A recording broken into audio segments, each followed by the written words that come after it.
Hujan deras mengguyur pasar yang telah sepi. Di bawah gerobak sate yang tutup, seekor anak kucing oranye kurus meringkuk.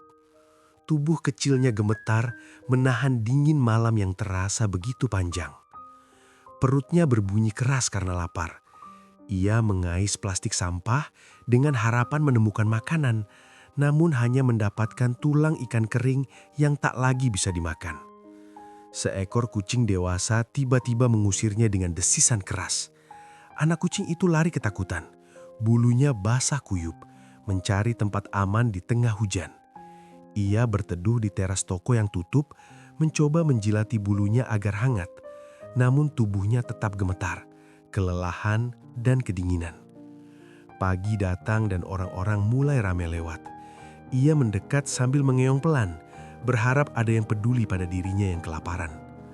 Seorang anak ingin mendekat, namun ibunya menariknya pergi sambil berkata agar tidak menyentuh kucing kotor itu. Ia hanya menatap mereka dengan mata sedih.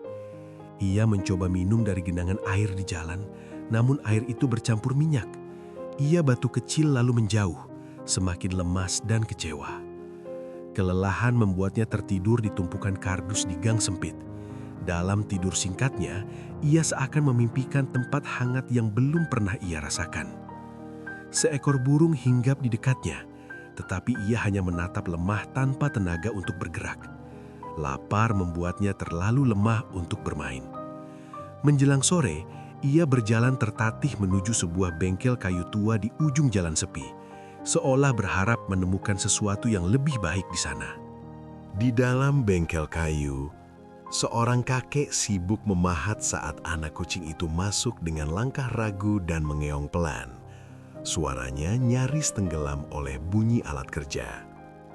Kakek itu menoleh dan melihat tubuh kecil yang kotor dan basah itu. Alih-alih mengusir, ia mengambil sedikit ikan dari bekalnya dan meletakkannya di lantai.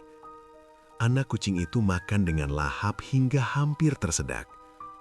Sang kakek lalu menuangkan air bersih ke tutup toples bekas agar ia bisa minum dengan tenang. Setelah kenyang, ia tidak pergi.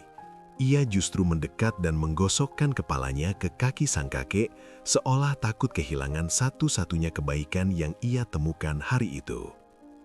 Sang kakek tersenyum tipis, senyum yang jarang terlihat.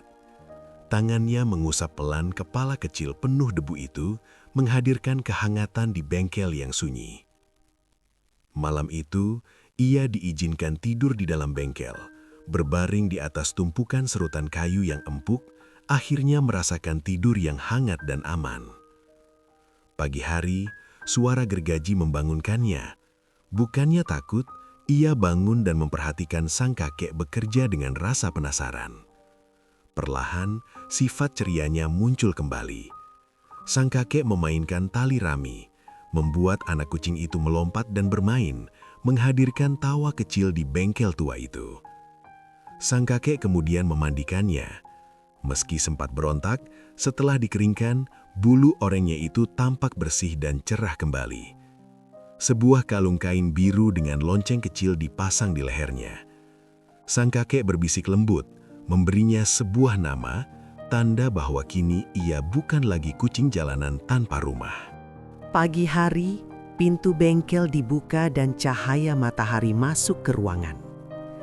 Anak kucing itu duduk di tengah lantai, seolah siap memulai hari baru bersama pemilik bengkel.